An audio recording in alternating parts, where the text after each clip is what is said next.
এই সরকার যে সদর্থক ভূমিকা পালন করবে বলে কথা দিয়েছেন, আমরা আশা করব যে তারা সেই সদর্থক ভূমিকা পালন করবেন এবং অবশ্যই নতুন বছরটা আমাদের কাছে নতুনভাবে শুরু হবে। তবে তারা আমাদেরকে আশ্বস্ত করেছেন যে আগামী যে এক মাস অর্থাৎ জানুয়ারি মাসটা তারা এই ধরনের যে সমস্ত জটিলতাগুলো রয়েছে যোগ্যদের নিয়োগের ক্ষেত্রে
যা 14 দিনে পড়েছে এবং গতকাল ডিসেম্বর মাসে দ্বিতীয় দফার বৈঠক ছিল চাকরি প্রার্থীদের সঙ্গে শিক্ষামন্ত্রী ব্রাত্য বসু, শিক্ষা দপ্তরের একাধিক আধিকারিক সহ তৃণমূলের মুখপাত্র কুণাল ঘোষের।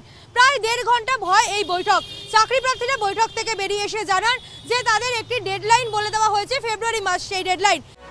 তবে এর আগেও তো একাধিকবার বৈঠক হয়েছে, তাই এবারের ডেডলাইন কি সত্যি এতটা ফলপ্রসূ হবে চাকরি প্রার্থীদের জন্য? কি বলছেন তারা? ফেব্রুয়ারি মাস থেকে আমরা আশা করতে পারি যে নিয়োগের একটা দরজা হয়তো ফেব্রুয়ারি মাসে খুলতে পারে। এবং যা কালকে যা আমাদের আলোচনা, সেই আলোচনায় পরিষ্কার সেই কথাটা উঠে এসছে যে ওনারা বলেছেন যে আমরা বলেছি একটা নির্দিষ্ট সময়সীমার মধ্যে শেষ করতে হবে, কারণ দীর্ঘদিন ধরে আমরা রাস্তায় বসে আছি। ওনারা বলেছেন আদালতকে সম্মান জানিয়ে আদালতের যেসব সমস্যা আছে নিয়োগের ব্যাপারে, যোগ্যদের নিয়োগের ব্যাপারে কোনো সমস্যা আছে কিনা সেটা ওনারাই ভালো বলতে পারবেন। আমরা সেখানে বারবার বলেছি যোগ্যদের নিয়োগের ব্যাপারে কোনো নেই। ওরা বলেছে আমরা সমস্ত আইনি যা বিষয় আছে সেটা 1 মাসের মধ্যে কাটিয়ে উঠব।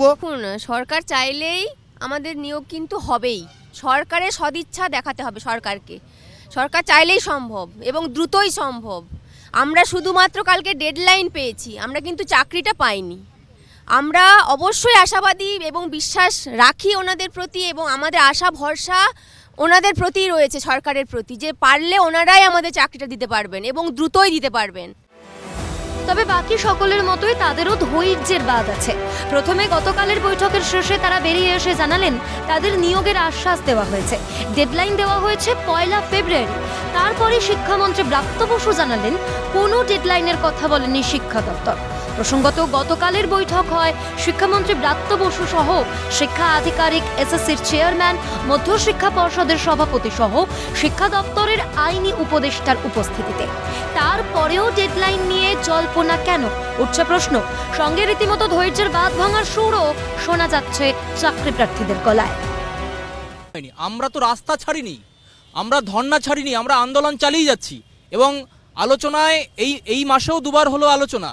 এরপরেও যদি সরকারের ঘুম না ভাঙে বা তাদের বোধোদয় না হয় যোগ্যদের নিয়োগ করার ক্ষেত্রে, তাহলে কিন্তু বলবো অনেক দেরি হয়ে যাবে, কারণ বাংলার মানুষ কিন্তু তাহলে ক্ষমা করবে না। যে আন্দোলন 100 ও 1000 14 দিন পার করে দিতে পারে, সেই আন্দোলন আরও কিছু দেখাতে পারে, আরও কিছু দেখানো বাকি আছে আমাদের কাছে। সেটা শাসক দলকে আমরা দেখাতে চাই না, কারণ সমস্যা তো শুধু ধর্ণা করলেই সমস্যার সমাধান হয়ে যায় না, আলোচনার দরকার আছে, সমস্যার সমাধানের দরকার আছে। এর আগেও দীর্ঘদিন হয়েছে বৈঠক, কিন্তু মেলেনি কোনো সুরাহার পথ। ফের বৈঠক হলো শিক্ষামন্ত্রীর সঙ্গে। ফেব্রুয়ারি মাসে কি আদৌ নতুন সূর্যোদয় হতে চলেছে চাকরি প্রার্থীদের জীবনে, না যেই তিমিরে ছিলেন চাকরি প্রার্থীরা সেই তিমিরেই থেকে যাবেন তারা? ফেব্রুয়ারি মাসে তা দেখার অপেক্ষা। ক্যামেরায় সন্দীপের সঙ্গে রেশমি রিপোর্ট, ক্যালকাটা নিউজ, কলকাতা।